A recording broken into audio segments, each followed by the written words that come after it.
Everybody, welcome back to Jen's Books. I hope you're doing well. Today is all about libraries. I wanted to share a haul from our local library that I got last week, talk a little bit about these books and see what you think, whether you use your library as well. I think they're such an amazing resource for the community, and it's fantastic as well. You go in and if you've got an idea that all they have are, like Mills and Boons, there's loads of brand new releases that are available to get hold of. And if they don't have the book you want, you can put in a request as well, which is what I've done for one of mine. So first of all, I picked up Anne Tyler, Redhead by the Side of the Road. This one was longlisted for the Booker Prize in 2020, so it might be familiar to you from that. She's really good at kind of domestic and character-driven plots, and it's quite a short book as well. It's one that's definitely going to go on my March list, not only because I want to get it back to the library, but also because it's one that I've wanted to read for some time. It says, Mika Mortimer isn't the most polished person you'll ever meet. His numerous sisters and in-laws regard him oddly but very fondly. He measures out his days running errands for work, maintaining an impeccable cleaning regime and going for runs. He's content with the steady balance of his life, but then the order of things start to tilt, and when a teenager shows up at Mika's door claiming to be his son, Mika is confronted with a surprise he seems poorly equipped to handle. So it sounds like there's a really good hook there. Again, there's going to be about the interactions of the family and the impact of this on everyone around him. So I'm looking forward to reading that one, and that's going on my immediate reads list. Secondly, I picked up a YA book. I'm currently reading quite a few dystopian fantasy novels, with a view to creating a video of recommendations a bit further on in the year. I'm reading one at the moment about cannibals, which is quite ridiculous, to be honest. So I'm not sure if that will make on the list of recommendations, but it is one that I'll talk about in my monthly roundups. So this is Dry, What Will You Do When the Water Runs Out? And it's by Neil Shusterman and Jared Shusterman. And it sounds quite intriguing. It's basically the premise of basically the water disappears and there's a need to sort of survive in this really harsh environment. It says, everyone's going to remember where they were when the taps ran dry. The drought, or the tap out as everyone calls it, has been going on for a while. Life has become an endless list of don'ts. Don't water the lawn, don't take long showers, don't panic. But now there is no water left at all. Suddenly, Alyssa's quiet suburban street spirals into a war zone of desperation and violence. When her parents go missing, she and her younger brother must team up with an unlikely group in search of water. Each of them will need to make impossible choices to survive. So, as I say, I don't read a whole lot of YA, but I've got a couple here actually. So it'd be interesting to know if anybody else has read this and whether you think it's a good read or not. Those of you who follow my channel will know I recently read the first Heartstopper book. That was recommended by my daughter and also by one of the subscribers of the channel. So I had to continue. It was such a sweet, gorgeous little book, that I've got Heartstopper 3. Unfortunately, the library didn't have Heartstopper 2, so I've put a request in for that. So I'm going to have to hold off on Heartstopper 3 before I read Heartstopper 2. But these are graphic novels, and they're a love story between two boys at high school, and they are just absolutely adorable. So I can't wait to read these. They're a really quick read because, as I say, they're graphic novels. But I have to wait. I have to be patient to read number 2 before I read this one.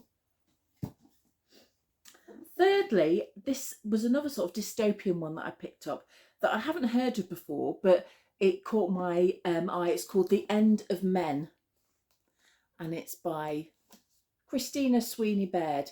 And the blurb says, the world will never be the same. Glasgow 2025. Dr. Amanda McLean is called to treat a young man with a mild fever. Within 3 hours, he dies. The mysterious illness sweeps through the hospital with deadly speed. The victims are all men. That is how it begins. Dr. McLean raises the alarm, but the sickness spreads to every corner of the globe, threatening families, governments, countries. Can they find a cure before it's too late? Will this be the story of the end of the world or its salvation? So just intrigued me straight away when I picked it up. And as I say, I am reading a sort of series of dystopian books at the moment to fit into that as well. So I'm looking forward to finding out a bit more about that one.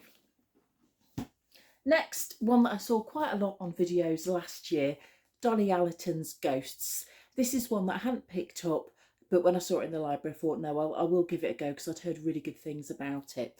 So this is a novel. It says Nina Dean has arrived at her early 30s as a successful food writer with loving friends and family, plus a new home and neighbourhood. When she meets Max, a beguiling romantic hero who tells her on one date that he's going to marry her, it feels like all is going to plan. A new relationship couldn't have come at a better time. Her 30s have not been the liberating, uncomplicated experience she was sold. Everywhere she turns, she is reminded of time passing and opportunities dwindling. Friendships are fading, ex-boyfriends are moving on, and worse, everyone's moving to the suburbs. There is no solace to be found in her family, with a mum who's caught in a baffling midlife makeover and a beloved dad who is vanishing in slow motion into dementia. Dolly Allerton's debut novel is funny and tender, filled with whip-smart observations about relationships, family, memory, and how we live now. So what's not to love about that? It just sounds really touching. It sounds funny as well. And it sounds like a really good balance. So I'm looking forward to reading that one and seeing whether it lives up to all the hype that I've seen on other channels. Next is a book that I've wanted to read for a while actually. I'd come across, I love a historical novel, but this is Joan, and this is by Catherine J. Chen. And as I say, I was so made up to see this in the library because it was on my to-read list and I hadn't been able to get hold of a copy. So this is a retelling of Joan of Arc. France is mired in a losing war against England. Its people are starving, its king is in hiding, yet out of the chaos an unlikely heroine emerges. Reckless, steel-willed and brilliant, Joan has survived a childhood steeped in both joy and violence to claim an extraordinary and fragile position at the head of the French army. But the battlefield and the royal court are full of dangers, and Joan finds herself under suspicion from all sides, as well as under threat from her own ambition. With unforgettably vivid characters and propulsive storytelling, Joan is a thrilling epic, a triumph of historical fiction and a feminist celebration of one remarkable and remarkably real woman who left an indelible mark on history. And although obviously it's fictionalised history, I just find it fascinating when you read about these characters who've kind of been remembered for one aspect, but not as a person as a whole. So I'm really looking forward to reading that one. As you can tell, I'm quite excited about getting stuck into that. So hopefully that's another one for March. Last of all, we have The Mysterious Case of the Alperton Angels by Janice Hallett, and she's the writer of The Appeal. And this was another brand new release that I saw in the library and thought, yeah, I'm going to have that one to read. So the blurb says, the devil is in the detail. Everyone knows the sad story of the Alperton Angels, the cult who brainwashed a teenage girl and convinced her that a newborn baby was the Antichrist. Believing they had a divine mission to kill the infant, they were only stopped when the girl came to her senses and called the police. The angels committed suicide rather than stand trial, while mother and baby disappeared into the care system. Nearly 2 decades later, true crime author Amanda Bailey is writing a book on the angels. The Alperton baby has turned 18 and can finally be interviewed if Amanda can find them. It will be the true crime scoop of the year and will save her flagging career. But rival author Oliver Menzies is just as smart and better connected and is also on the baby's trail. As Amanda and Oliver are forced to collaborate, they realise that what everyone thinks they know about the angels is wrong.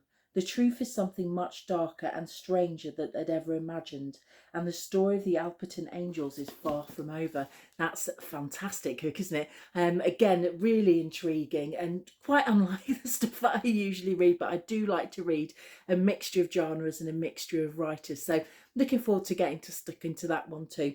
So that's my library haul.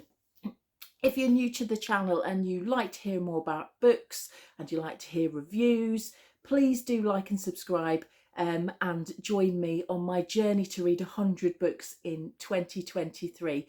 We're doing quite well so far, but hopefully we'll keep up the momentum and not too many books about cannibals, please.